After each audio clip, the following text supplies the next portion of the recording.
Na eni strani moramo zadržati, ampak res moramo, ker sicer ne bomo mogoče, moramo zadržati globalno konkurenčnost, da bomo lahko ohranjali socialno blaginjo. To je nujen predpogoj, zaradi tega, ker smo nečesa navajeni. In v kolikor bomo to začeli realno izgubljati, potem bo govor o pravni državi in človekovih pravicah postal zelo vprašljiv. Žal.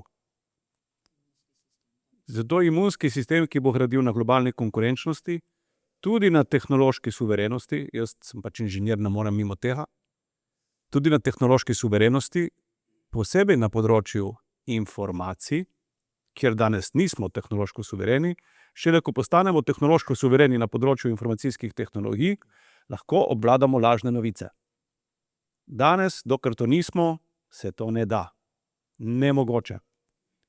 In potem bomo lahko mogoče živeli v Evropi, ki bo imela socialno blaginjo, bo imela dovolj preverjene, kredibilne informacije in bo lahko učinkovito svoje vrednote ne uporabljala samo doma, ampak jih spet širila kot nekoč, ne samo v soseščini, ampak po svetu.